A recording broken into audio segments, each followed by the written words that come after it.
আসসালামু আলাইকুম। আজকে একটা আলাদা বিষয়ে আপনাদের সাথে একটু শেয়ার করতে আসলাম। বিষয়টি হচ্ছে ফিফা ওয়ার্ল্ড কাপ 2026। আর্জেন্টিনা 2014 বিশ্বকাপের ফাইনাল খেলে, হেরে যায়। 2015-16 কোপা আমেরিকার ফাইনাল খেলে, সেখানেও হেরে যায়।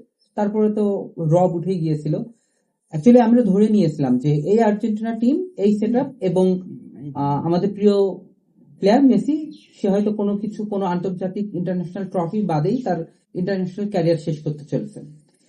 তারপরে এই আর্জেন্টিনা টিম লিওনেল স্কালোনির আন্ডারে যেভাবে তারা টার্ন ব্যাক করে এবং 2022 ওয়ার্ল্ড কাপ জিতে নেয়। এর আগে তারা ফিনালিজিমা জেতে, তার আগে 2021-এর কোপা আমেরিকা চ্যাম্পিয়ন হয় ব্রাজিলকে হারিয়ে, এরপরে 2024-এর কোপা আমেরিকা চ্যাম্পিয়ন হয় কলম্বিয়াকে হারিয়ে। বর্তমানে এই বিশ্বকাপে আর্জেন্টিনা এখন পর্যন্ত তাদের টপ গিয়ারে না খেললেও, যদি বলেন আপনারা খুঁড়িয়ে খুঁড়িয়ে, তাহলে সেভাবেই আর্জেন্টিনা ফাইনালে চলে গিয়েছে। এখন স্পেনের সাথে আর্জেন্টিনার সামনের ফাইনাল ম্যাচটা আমি বলবো 50-50। হ্যাঁ, কিছু দিক থেকে অবশ্যই আর্জেন্টিনা এগিয়ে থাকবে, কিছু দিক থেকে ফ্রান্স।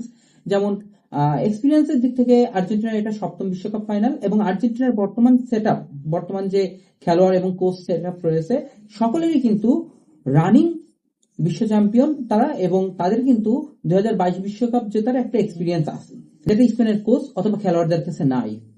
এদিক থেকে অবশ্যই আর্জেন্টিনা এগিয়ে থাকবে এবং স্পেন পিছিয়ে থাকবে। তারপরও আর্জেন্টিনা যেভাবে খেলে, স্পেনও কিন্তু অনেকটা সেভাবেই খেলে। সুতরাং এখানে বলা যায় যে একটা হাড্ডাহাড্ডি লড়াই আমরা ফাইনালে দেখতে চলেছি।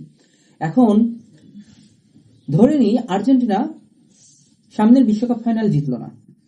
আমি কিন্তু বিশ্বকাপ শুরু হওয়ার আগেই বলেছি যে এইবারও মনে হয় আর্জেন্টিনা বা ব্রাজিল কেউ বিশ্বকাপ জিতবে না। তারপর আসুন আমরা মারামারি করি। এরকম একটা পোস্ট আমি ফেসবুকে দিয়ে রেখেছিলাম বিশ্বকাপ শুরু হওয়ার একদিন আগে। যদি আর্জেন্টিনা বিশ্বকাপ না জেতে, তাহলেও আমাদের যারা আর্জেন্টাইন ফ্যান আছি, আমাদের মধ্যে ওইরকম একটা আনস্যাটিসফ্যাকশন কাজ করবে না।